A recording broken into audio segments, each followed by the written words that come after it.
Welcome back to another episode of the Career Strategy Podcast. And today we have strategy around networking. Now, I don't like the word networking. I think it brings up a lot of gross feelings, and people automatically think it's about the size of your network that matters. And you just need to keep getting more and more connections on LinkedIn and things like that. And the whole thing feels super overwhelming, right? That's why I'm more of a fan of thinking of networking in terms of building authentic relationships. And this kind of reframe really helps you focus on the quality of the relationships, and I hope kind of humanizes this whole thing, right? When you think about network, it kind of feels very transactional. Whereas if you focus on the quality of relationships and building really authentic connections, that feels a lot more human. Now, here's the trouble that a lot of people run into. They know they need to build relationships with people, but how do you approach it?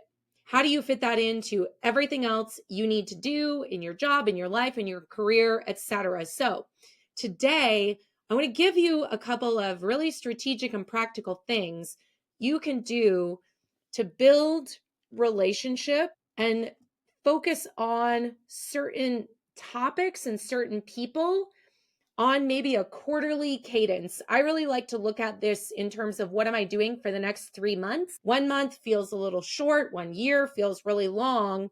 So I want you to think about the relationships you want to focus on and nurture in the next 3 months. So here's how you can do that.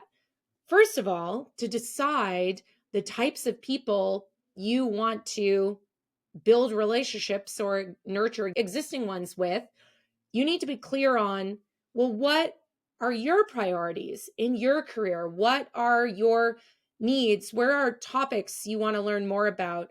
What skill gaps do you have, and who might you be able to learn from to fill those gaps? Are there people who work at companies where you think you're going to apply to in the next 12 months? Those would be great people to focus on. So before you can decide who you want to focus on, you need to identify your short and long-ish career goals.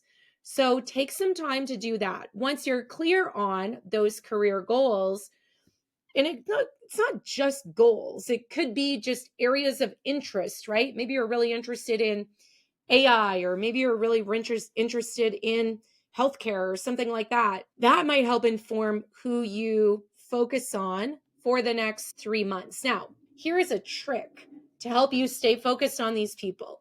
I would make a Google Sheet or a document in your notes app or something like that, and I would write those people's names down, and then I would cut and paste a link to their LinkedIn profile, or if they have other places where they're active, maybe they have a website or they're active on YouTube or something, make a list of all the places that you are going to kind of check in with that person.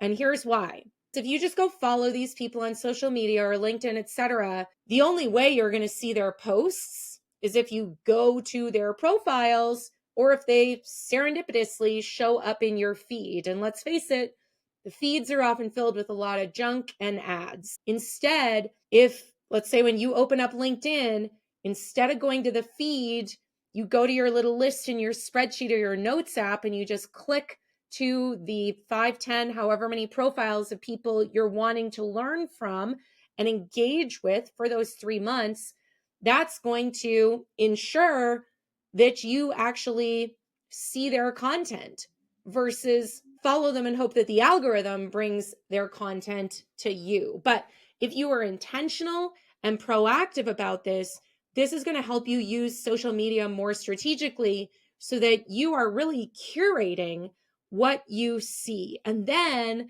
it makes it much easier to comment on posts they make. Maybe they wrote a little article or something like that.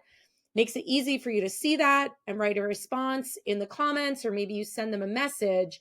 But this helps bring focus to social media that can often feel so overwhelming. So number one, You need to be clear on who you want to focus on for the next 3 months. Number 2, you need to write those names down and put links to all of the places that you want to keep up with them, whether that's their LinkedIn profile, YouTube, whatever, right? Then the third thing you want to do is prioritize sending one email to these people, just one during those 3 months. That is not very difficult, right? It's pretty manageable. Now, one a week would feel overwhelming, and that would be weird to be receiving an email once a week from someone.